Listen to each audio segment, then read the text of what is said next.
नुकतीच पार पडलेली महानगरपालिकेची निवडणूक अनेक अर्थानं महत्त्वाची ठरते।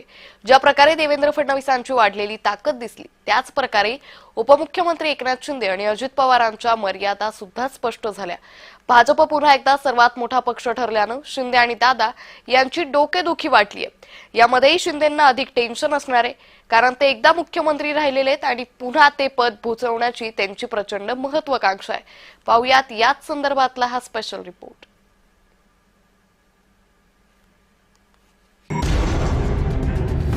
मुंबई महापालिकेची निवडणूक ही अनेक राजकीय पक्षांसाठी डोळ्यात अंजन घालणारी ठरली आहे।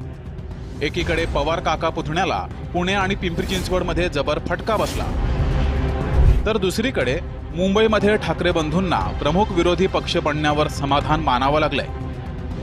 तसं पाहायला गेलं तर भाजप आणि शिवसेनेचा मुंबईत विजय झालाय, पण तरीही एकनाथ शिंदेंसाठी हे निकाल चिंता वाढवणारे ठरलेत।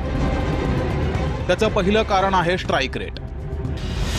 शिंदे सेनेनं 90 जागा लढवल्या, पण निवडून आल्या फक्त 29। स्ट्राईक रेट जवळपास 32%। तर दुसरीकडे भाजपनं 137 जागा लढवून 89 जागा निवडून आणल्या, स्ट्राईक रेट 65%। म्हणजेच भाजपाचा स्ट्राईक रेट हा शिवसेनेच्या दुप्पट आहे। एवढंच नाही तर या निकालाचे शिंदेंसाठी अनेक अर्थ निघतायत। मुंबईमध्ये शिंदेंची सेना ठाकरे सेनेची जागा घेऊ शकली नाही। शिंदेंच्या शिवसेनेला ठाकरे गटाच्या अर्ध्या जागा देखील जिंकता आल्या नाहीयेत। मुंबईतील ठाकरे गटाचे अनेक नेते शिंदेंच्या शिवसेनेत गेले, मतदार मात्र ठाकरेंकडेच राहिलेत। आपणच मूळ शिवसेना हे शिंदे किमान मुंबईकरांना तरी पटवून देऊ शकले नाहीत। लालबाग, परळ, करीरोड, दादर, माहीममधील मराठी माणसांचं मन जिंकण्यासाठी शिंदेंना प्रचंड कष्ट घ्यावे लागणार आहेत। विधानसभेत उद्धव ठाकरेंचा दारुण पराभव होऊनही त्यांचा पक्ष मुंबईत संपलेला नाही। शिंदेंच्या तुलनेमध्ये भाजपाला तिप्पट जागा मिळाल्यानं महापौर भाजपाचाच असणार हे स्पष्ट आहे। म्हणजे मुंबईमध्ये शिंदेंना ना महापौर बसवता आला, ना ठाकरेंचा पराभव करता आला। केवळ मुंबईमध्येच शिंदेंना फटका बसला असंही नाही। राज्यभरात अनेक पालिकांमध्ये शिंदे स्वबळावर लढले, पण त्याचा काहीही उपयोग झाला नाही। कारण ठाणे हा स्वतःचा बालेकिल्ला वगळल्यास एकाही महापालिकेवर शिंदेंना स्वबळावर सत्ता आणता आलेली नाहीये। पाहुयात शिवसेना कुठे कुठे स्वबळावर लढली होती।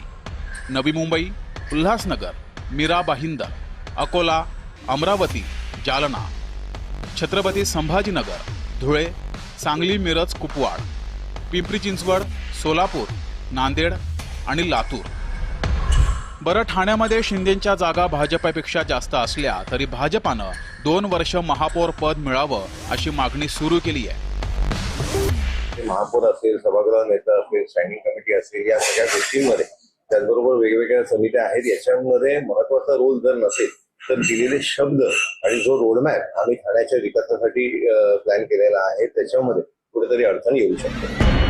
मुंबईमध्ये एकनाथ शिंदेंचं टेन्शन वाढलं, याचं सर्वात मोठं लक्षण ठरलं नवनियुक्त नगरसेवकांना पंचतारांकित हॉटेलमध्ये नेऊन ठेवणं। सुपरस्टार शाहरुख खानच्या मन्नत निवासस्थाना शेजारी स्थित ताजलँड एंड या हॉटेलमध्ये शनिवारपासून शिंदेंचे नगरसेवक थांबलेत। खुद्द शिंदेंनी काल त्यांची बैठक घेतली।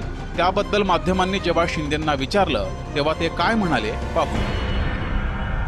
अरे बाबा, आजच्या पुरतं कोण नोटीस आमचे सगळे आता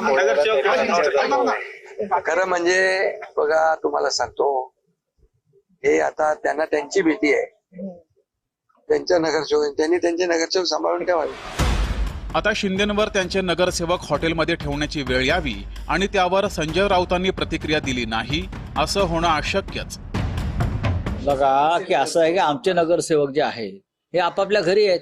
तुम्हाला तुमचे नगरसेवक डांबून का ठेवावे लागले याचं उत्तर त्यांनी द्यायला पाहिजे। मुंबईतले नगरसेवक तुम्हाला किंवा कल्याण डोंबिवलीचे नगरसेवक तुम्हाला या पंचतारांकित कैद खाण्यामध्ये डांबून का ठेवावे लागले? आमचे नगरसेवक आपापल्या घरी आहेत, ते रिचेबल की नॉट रिचेबल नंतर बघू। या सगळ्यामध्ये अमित शहांच्या एका वक्तव्याची आठवण करून दिली पाहिजे। 27 ऑक्टोबर रोजी मुंबईमध्ये प्रदेश भाजपाच्या नव्या कार्यालयाच्या भूमिपूजनादरम्यान शहा नेमकं काय म्हणाले होते ते बघा।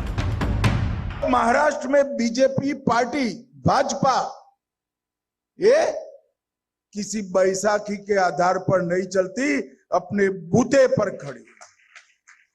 अब महाराष्ट्र में भी भारतीय जनता पार्टी महाराष्ट्र के राजनीतिक क्षेत्र के एक मजबूत हस्ताक्षर है, इसमें कोई ना नहीं।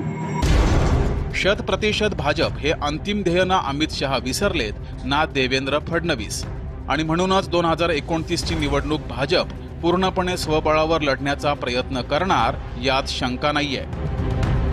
अशा परिस्थितीमध्ये आपलं राजकीय महत्त्व टिकवून ठेवणं हे एकनाथ शिंदेंसमोर सर्वात मोठं आव्हान असणार आहे। त्याची एक झलक त्यांना मुंबई पालिका निवडणुकीमध्ये दिसली आहे, इतकंच।